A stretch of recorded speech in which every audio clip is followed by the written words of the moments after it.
Bien, ya estamos de vuelta. Entonces,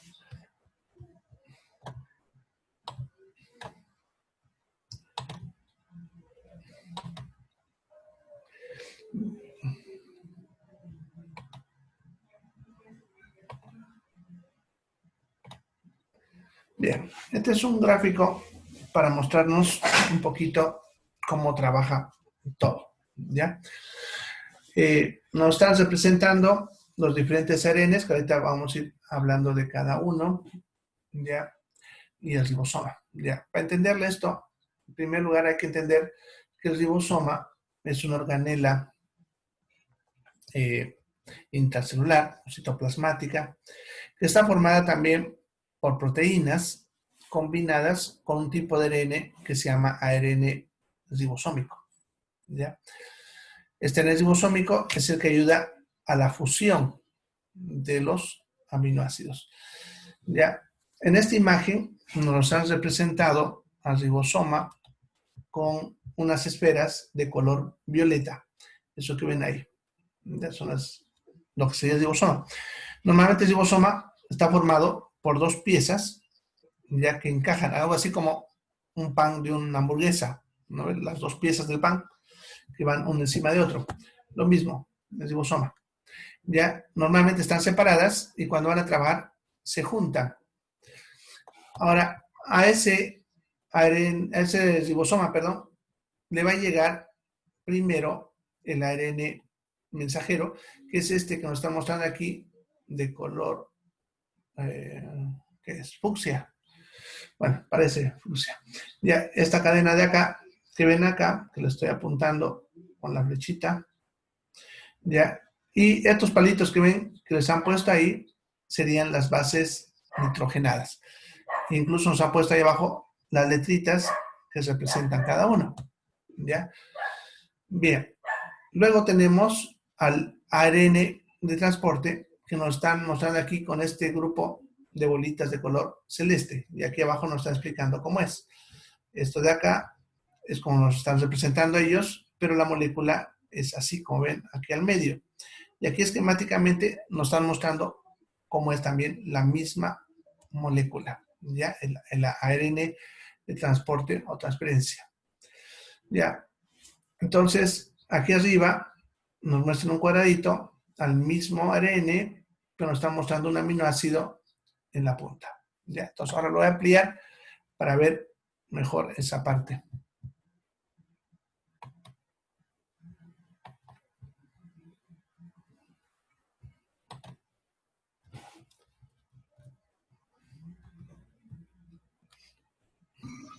Bien, a ver, vamos a poner así para que sea mejor. Ya, bien. Entonces aquí ya estamos viendo lo mismo ampliadito. Vamos a usar.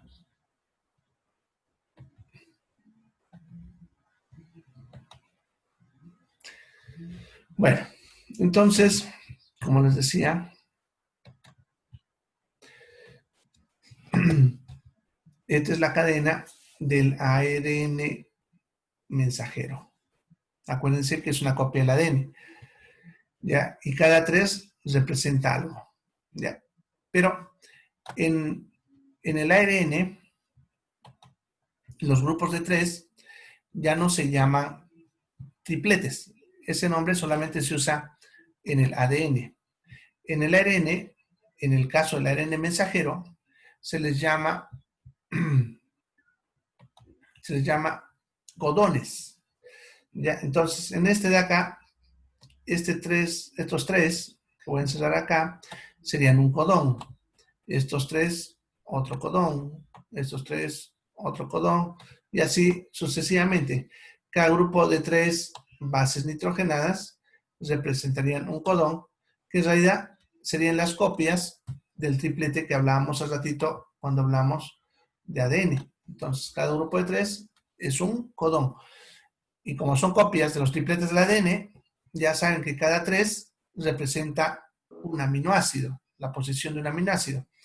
Entonces, este ARN mensajero es el que está trayendo ese orden de aminoácidos que tiene que haber para formar la proteína X, cualquier proteína. Entonces, como ven, grupos de 3. ¿Ya?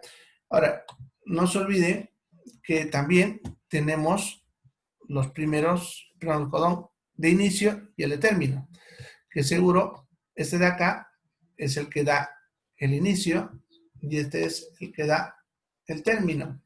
Y todos los otros serán los diferentes aminoácidos. ¿Ya? Bien, entonces ya saben que el mensajero trae ese orden. Ahora, ¿cómo se traduce esa información? Ese proceso de traducción tiene que ver con los ARN de transporte. Los ARN de transporte son moléculas, como la que tenemos aquí en celeste, que están formados también por bases nitrogenadas, como nucleótidos, como vimos, pero aquí la clave está en que tiene 3 que están hacia afuera, los otros están hacia adentro. Ya eso, me olvidé explicarles en la anterior imagen, a ver, vamos a mostrar acá, ahí, ¿ya? Como pueden ver, en estas imágenes nos muestran las bases nitrogenadas. Si ustedes ven, aquí dentro están unidas, lo mismo que muestra aquí adentro. Eso le da la forma. Pero en esta parte aquí abajo, que son estas 3 que están viendo ahí, y en la parte de aquí arriba, que son estos 3, las bases nitrogenadas están hacia afuera. Después todas están hacia adentro, por lo tanto no tienen ninguna acción. Lo que nos interesa son las 3 bases que quedan aquí hacia afuera, esas 3, y las 3 que quedan acá hacia afuera. ¿Ya? Estas últimas son las que capturan al aminoácido de forma específica. Y las de abajo serían las que le llamamos anticodón. Y eso volvemos acá. Entonces, como ven, este es un área de transporte y tiene las 3 bases que les decía hacia afuera. A estas 3 bases que quedan hacia afuera le vamos a llamar anticodón. Y se llaman así porque solamente van a encajar en el codón específico, que es lo que nos está mostrando aquí justamente. Por ejemplo, este dice CUC, no puede encajar en cualquier parte, solamente donde haya la combinación correspondiente a este, que será GAG. Entonces ustedes ven, vemos acá y justamente nos están haciendo eso, GAG. Esta G se une con la C, la U con la A y la G con la C. Entonces solamente encajará en esta posición, en ninguna otra. ¿Ya? Y como ven, aquí nos dan ejemplo de otras 2 más que han puesto, que sus combinaciones están encajando donde corresponde. Por lo tanto, como cada uno de estos trae un aminoácido específico, al colocarse solamente en su posición, está colocando el aminoácido en la posición que le corresponde. ¿Ya? Y al hacer eso, van a ir colocándose más moléculas de ARN de transporte en estas diferentes posiciones. O sea, acá en estos 3 habrá uno, en estos 3 otro, aquí otros 3 otros, así se van a ir colocando. ¿Ya? Y al hacer eso, están traduciendo este orden, que es el código genético, en posición de aminoácidos, ya que cada uno traerá su aminoácido. Una vez que se han ordenado así, el otro ARN ribosómico, que aquí en el gráfico no nos lo están representando, va a unir a los aminoácidos. Por ejemplo, aquí fíjense, este aminoácido se unirá con este de acá. Y conforme se van uniendo los aminoácidos, va creciendo la cadena de proteína que se está formando. ¿Ya? Así se fabrica una proteína. Ya están viendo que el ADN te da la información, el ARN la lleva al ribosoma y por ese mecanismo que les acabo de explicar, se fabrica una proteína. Entonces ya saben cuál es la función de esto y cómo se fabrican las proteínas. Ahora, ya saben que la información genética es eso, ¿no? Si eso lo traducimos a enfermedades, tendría que escuchar de repente de enfermedades genéticas, esto acá también les explica por qué a veces las enfermedades nos alteran tanto, ¿ya? Por ejemplo, la famosa diabetes. Escuchar hablar de la diabetes todo seguro, ¿ya? Entonces, ¿cómo es la diabetes? Vamos a entender eso y vamos a entender que tiene que ver con la genética. Vamos a dibujar una célula. Supongamos que es esta célula de acá. Y aquí vamos a dibujarle su núcleo, ¿ya?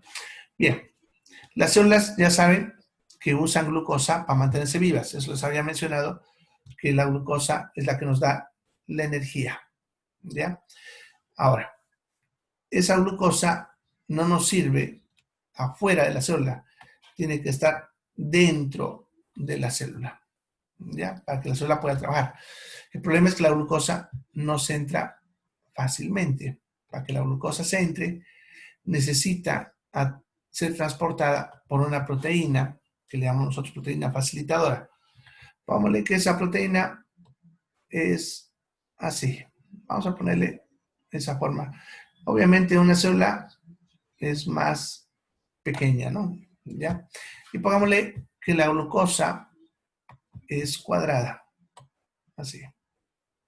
¿Ya? Entonces, esta glucosa, para poder entrar en la célula, tiene que encajar en este punto. ¿Ya?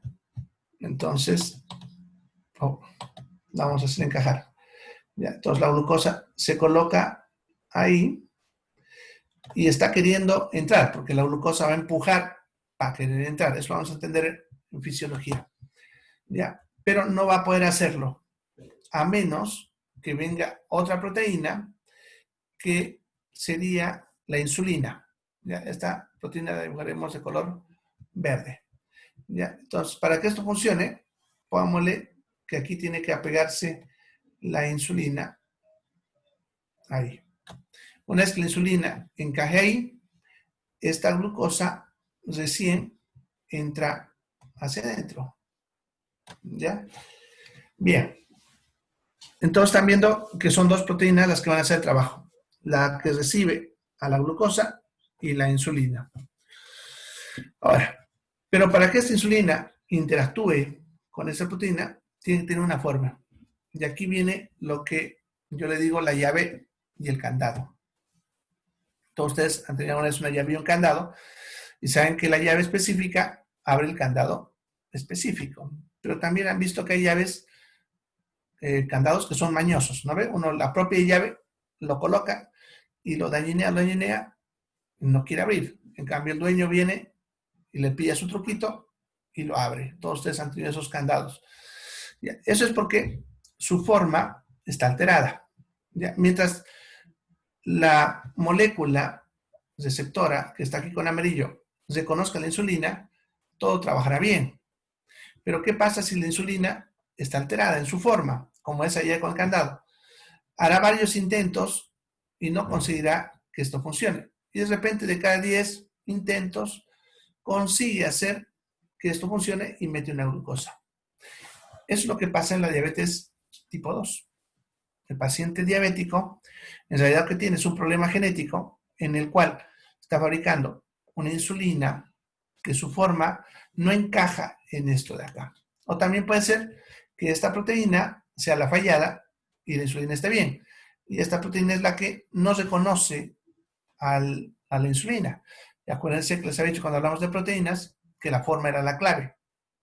Ahora, ¿por qué está variando la forma? Porque de repente, en alguna de las secuencias que hemos estado mostrando, se cambió algo. Pongámosle que donde tenía que ver citosina, se cambió a timina, y eso me cambia la información de un aminoácido, y por lo tanto hay otro aminoácido en esa posición, y eso hace que de repente esa insulina no tenga la forma adecuada para poder trabajar, ¿no? Y eso haga que falle, ¿ya? Y eso explica muchas muchas enfermedades, perdón, como hemos estado hablando, ¿ya?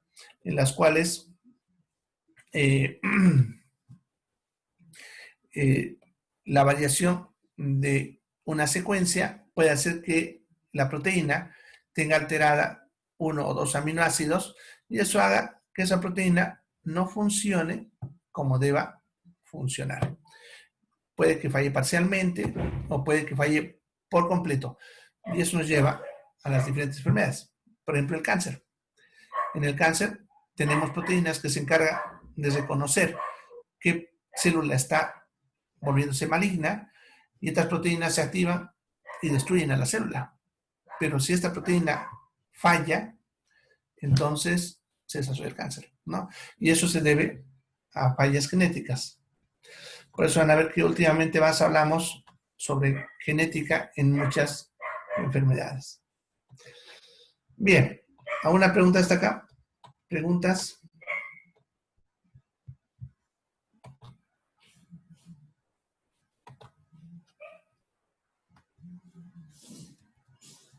¿Preguntas? ¿No hay preguntas? Dice, ¿me puede volver a explicar que cómo se da el cáncer? No lo entendí. Ya. Vamos a ver sobre el cáncer entonces, para que entiendan un poquito también lo que estamos hablando.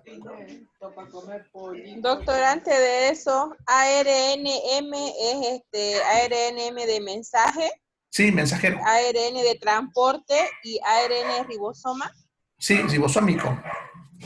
Ribosómico. Sí, está bien. Gracias. Bueno, entonces, vamos a hablar de eso. Para eso, tenemos que dibujar una celulita. ¿Ya?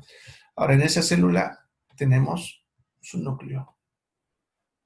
En el núcleo está el ADN y de ahí se copia el ARN. ¿Ya?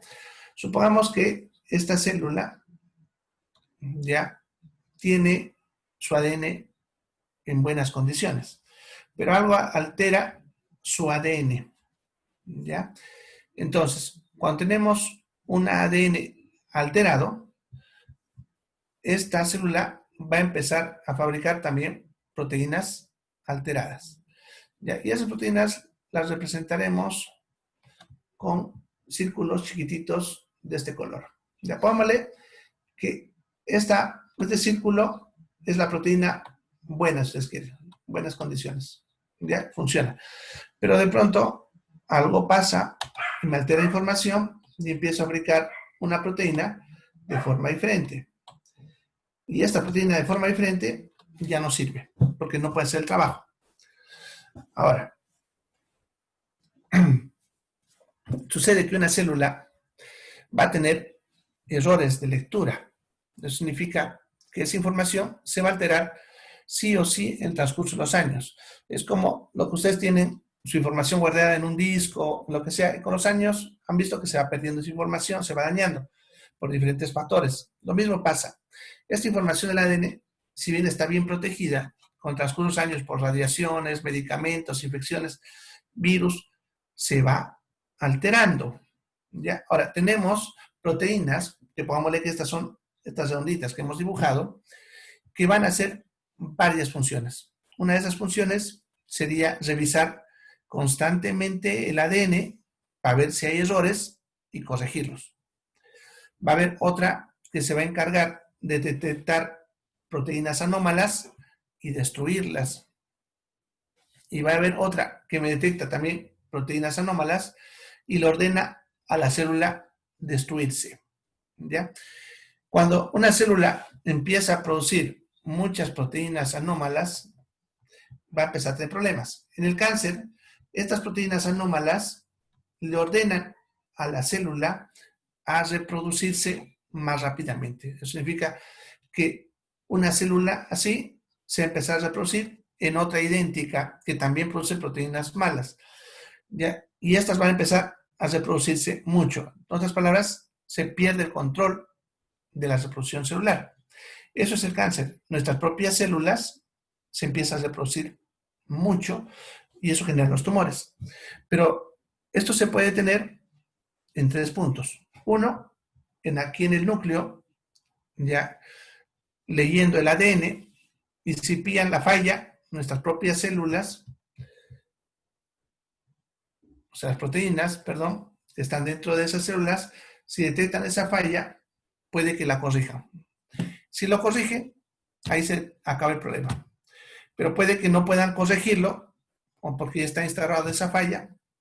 Entonces, el otro punto donde lo detienen es reconocer estas proteínas malas, ¿ya? Y si las reconocen, las destruyen, ¿ya? Entonces, ahí se acabaría también todo.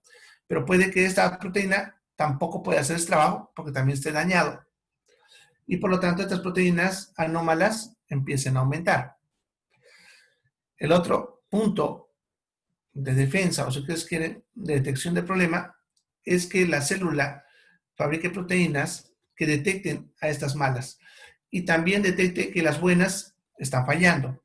Y entonces, como sabe que no va a poder detenerlo, le ordena a la célula matarse, ¿ya? Entonces la célula se autodestruye. Y ahí se acaba también todo. Pero puede que también ese punto que mantenía la información para poder defendernos de esta manera también esté alterado y por lo tanto la célula siga reproduciéndose. ¿Ya? Esos 3 puntos que les acabo de mencionar dependen de la información genética. Entonces, para que una célula se vuelva maligna, no me basta con que haya solamente una alteración genética, sino están viendo, tienen que haber 3 alteraciones genéticas en los 3 puntos de defensa que tiene la célula para evitar que esto pase. ¿Ya? Si estos 3 puntos están dañados, estos 3 puntos de información, entonces esa célula se consigue volver maligna. Y tenemos un cuarto punto de defensa, que es nuestro sistema inmune. Tenemos células, que se llaman linfocitos, que reconocen cuando una célula nuestra empieza a expresar proteínas anómalas en la membrana, ya no adentro, sino en la membrana, ahí. Y cuando reconocen eso, la destruyen. Son unas células llamadas linfocito T, CD4, ya que son células que reconocen a las células malignas y las destruyen. Entonces, para que se vuelva cáncer, también tengo que tener una falla en estas células, que son las células de defensa, que no le permitan reconocer las proteínas anómalas. Si esos tres puntos de defensa fallan, entonces se desarrolla el cáncer. Porque, por si acaso, todos nosotros producimos células malignas. Solamente que estos mecanismos que les acabo de explicar evitan que el cáncer se desarrolle. ¿Ya? Pero para eso mi sistema genético tiene que estar bien. Si están fallando estos 3 mecanismos, se desarrolla el cáncer. Y tiene que ver también con información genética. ¿Ya? Bien, no sé si con eso lo han entendido. Me he tratado de hacerlo sencillo, pero es así. ¿Ya? ¿Alguna pregunta más sobre esto? De repente, para que les aclare. ¿Preguntas?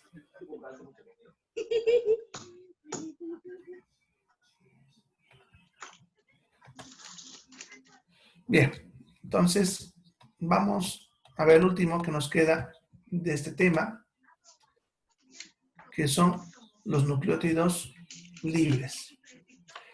Ya saben que los nucleótidos trabajan ayudando a formar lo que es el ADN y el ARN. Pero también hay unos nucleótidos que se llaman nucleótidos libres.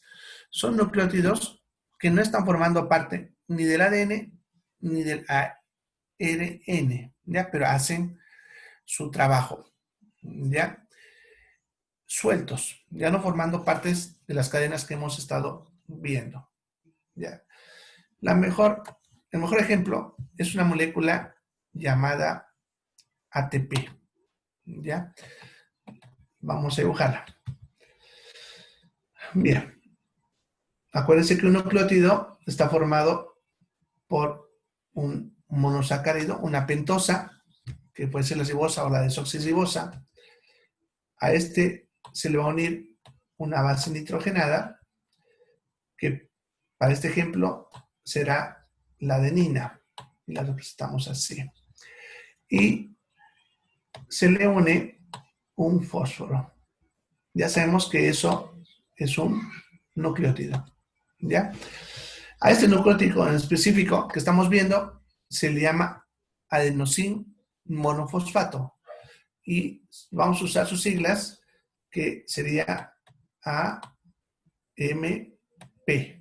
Ya significa adenosín monofosfato. Y si se dan cuenta, la palabra monofosfato se refiere a que tiene un solo fósforo. ¿Ya? Ahora, ¿se acuerdan? Había una reacción química que les mostré que era que nos daban energía, que era glucosa más oxígeno, que me da dióxido de carbono y agua. También les había dicho que esa reacción química era la misma que el fuego. Cuando ustedes queman madera, ya es la misma reacción. Entonces es una reacción que libera mucha energía. Si fuese solamente esa reacción de nuestro cuerpo, estaríamos ardiendo. Entonces lo que hace nuestras células para poder controlar esa energía es, ni bien se la libera, usarla para meterla en otra molécula y así poder dispersarla. Y es justamente lo que hace esta molécula. Cuando hay una reacción de glucosa más oxígeno y libera energía, esa energía se va a usar para unir aquí a un segundo fósforo. Lo vamos a enlazar a un segundo fósforo. Y ese adenosín monofosfato se va a convertir ahora en adenosín difosfato. O sea que tiene dos fósforos. ¿Ya? Entonces la MP se convierte en ADP. Y luego, cuando vuelve en la misma reacción que libera energía, que es la glucosa más oxígeno, con esa energía se puede unir un tercer fósforo acá. Ya, vamos a unir un tercer fósforo. Ya esa molécula ahora le vamos a llamar adenosín trifosfato. Ya pueden ser que tres, ¿no? Trifosfato, porque tiene tres fósforos. ¿Ya? Entonces, esta molécula, que es más conocida así como ATP, está guardando energía en cada uno de estos enlaces que estamos viendo acá. En este enlace guarda energía y en este enlace también guarda energía. ¿Ya? Ahora, este ATP se va a mover dentro de la célula y va a llevar la energía a donde se necesite. Por ejemplo, lo que vimos hace rato, para unir los aminoácidos y formar una proteína, se necesita energía. Entonces va a ir ese ATP ahí a llevar esa energía a ese punto, ¿ya? Y lo que va a pasar es lo siguiente. Ya, se va a romper primero este enlace. Y una vez se rompa ese enlace, en ese punto se liberará energía. Ya vamos a representarlo con la letra E. Eso significa que ese ATP se convierte en ADP. Pero no se olviden que al hacer eso, libera energía. Ya. Posteriormente, se rompe el segundo enlace y al romperse ese segundo enlace, también se libera energía. Ya, la energía. Eso significa que ese ADP ahora se convierte en AMP. ¿Ya? Entonces, este nucleótido que estamos viendo, todo el tiempo se está moviendo de AMP a ATP. ¿Ya? El AMP, si ustedes quieren, es como decir batería descargada. Y ATP, como decir batería cargada. Es la forma como las células distribuyen la energía dentro de ella.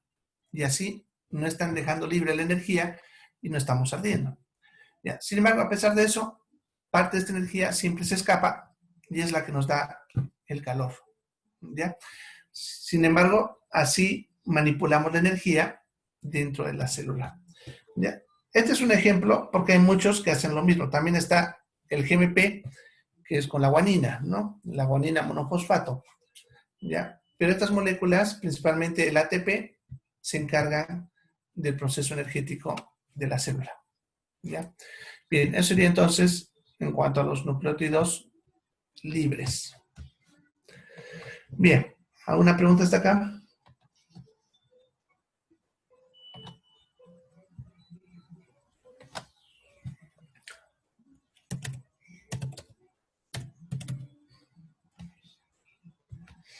Bien, vamos a empezar otro tema que se llama termodinámica y cinética bioquímica.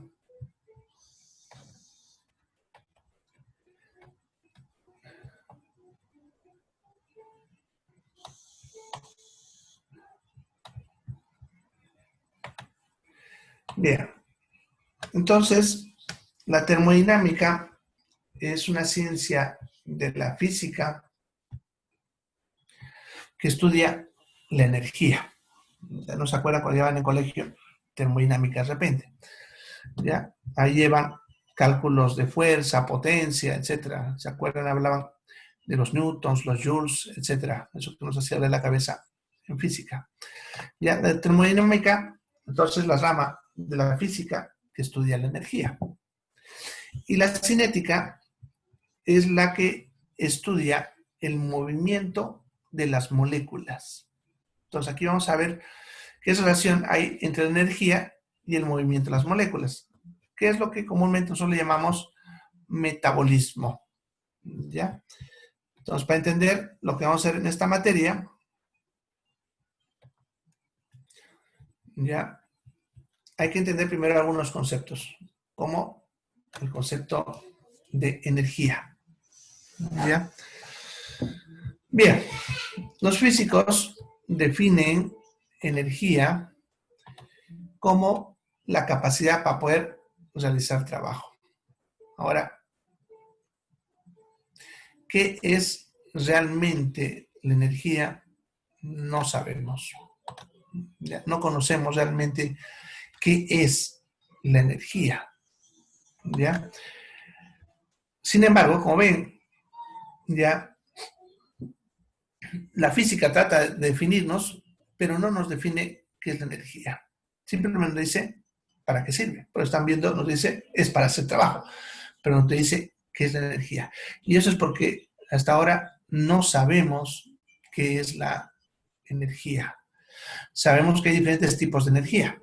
Y en los últimos años nos enteramos que incluso lo que es la materia también había sido energía. Ya lo que son las moléculas subatómicas, las partículas subatómicas, resulta que también son energía. Así que actualmente sabemos que todo es energía. Simplemente que cuando la energía cambia de una forma a otra, aparecen diferentes expresiones, como lo que hemos mencionado de la vida, cuando empezamos a hablar la materia de bioquímica. ¿Ya? Hay diferentes tipos de energía. La energía calórica, que es la que más producimos, que es el calor. Está la energía dinámica, que es el movimiento. La energía eléctrica, la energía lumínica. Y se acuerdan del primer tema, ya les había explicado que los seres vivos, como nosotros, producimos. ¿Ya? Ahora, como la principal forma de energía es el calor, tenemos que usar una unidad de medida que tenga que ver con el calor. Ya que, como decía, ¿se acuerdan en física cuando hablaban de termodinámica? Hablaban de muchas unidades de medida, como newtons, ¿no? Los joules, caballos de fuerza, etcétera. ¿Ya? Y la unidad de medida que más tiene que ver con el calor es la famosa caloría. Entonces, cuando escuchan hablar de caloría, estamos hablando de una forma de medir la energía. Su cuerpo todo el tiempo consume energía y libera energía. Eso habíamos hablado en el primer tema. Por lo tanto, para poder medir esa energía, tengo que usar una unidad de medida, que en realidad, desde el punto de vista de la física, puede usar cualquiera, pero usamos la caloría. Por ejemplo, los americanos han cambiado a joules. Actualmente en Estados Unidos no se usa más caloría como unidad de medida, sino los joules. Eso porque genera confusión. ¿Ya? Ahorita te voy a explicar eso. ¿Ya? Entonces vamos a usar la caloría. ¿Ya? ¿Y por qué? Porque están viendo que los seres vivos lo que más producimos es calor. ¿Ya? Ahora, el término de caloría, desde el punto de vista física, tiene que ver con cuánta energía nos puede proporcionar un gramo de cualquier cosa. ¿Ya? Para hacer eso, en laboratorio a nivel experimental, lo que hacen es agarrar un gramo, póngale de azúcar, ¿no ve? Y lo prenden, ¿ya? Y va a ir ardiendo, ¿ya? Ahora, encima de ese fuego, de ese gramo de azúcar, se va a colocar un tubo de ensayo que tenga 1 gramo de agua, ya que eso es un ml. Se le va a medir la temperatura a ese gramo de agua, ¿ya? Y se va a dejar que ese fuego vaya calentando a ese gramo de agua, ¿ya? Y se va midiendo en tiempo hasta que se acaba de arder y cuánta temperatura alcanzó en todo ese tiempo, ¿ya? Y la caloría es cuántos grados centígrados se eleva, ya, por encima del valor original con un tiempo en segundos, ¿ya? Y así se puede obtener cuántas calorías genera 1 gramo de cualquier cosa. Y es lo que vemos aquí en la pizarra. Que nosotros ya no estamos a hacer esa parte experimental, por si acaso, que hacen los físicos. Ya nosotros sabemos que 1 gramo de cualquier carbohidrato, de los que hemos visto, celulosa, fructosa, glucosa, maltosa, cualquiera de los que hemos aprendido el tema de carbohidratos, 1 gramo de ellos nos va a proporcionar 4 kilocalorías. O sea, 4.000 calorías, porque acuérdense que la palabra kilo significa 1.000, ¿no? 4.000 calorías o 4 kilocalorías. Sabemos que 1 gramo de proteínas también nos proporciona 4 kilocalorías. Por si acaso es 4, tanto, pero ya lo redondeamos. Y 1 gramo de lípidos me proporciona 9 kilocalorías, ¿ya? Estas son las 3 moléculas que necesitamos saber cuánta energía nos proporciona. Porque de repente, si ustedes buscan en internet, van a encontrar el valor de otras cosas. Por ejemplo, dice 1 gramo de alcohol te da 7 kilocalorías. Eso es cierto en laboratorio, pero en el cuerpo no nos da eso porque no usamos eso como fuente de energía. Solamente usamos estas 3 moléculas como fuente de energía. Y acuérdense que la más importante eran los carbohidratos. Entonces, la que más energía me va a proporcionar. En base a esto que les acabo de poner, se puede saber cuánto energía les proporciona un alimento, ¿ya? Y eso ya les explico mañana porque se me está acabando el tiempo, ¿ya? Bien, entonces nos vemos mañana. Se me quedó un poquito corto el tiempo porque, bueno, me emociono y me olvido. ¿Ya? Si hay alguna pregunta, mañana me la escriben al ingresar en el chat para que al empezar les empiece a explicar. Y mañana ya profundizamos sobre esto. Les vamos a dar incluso un ejemplo de cómo usamos eso para calcular las calorías en un alimento. ¿Ya? Bien, chicos, nos vemos entonces mañana. Se cuidan, vayan estudiando. Pórtense bien. Chao, chao.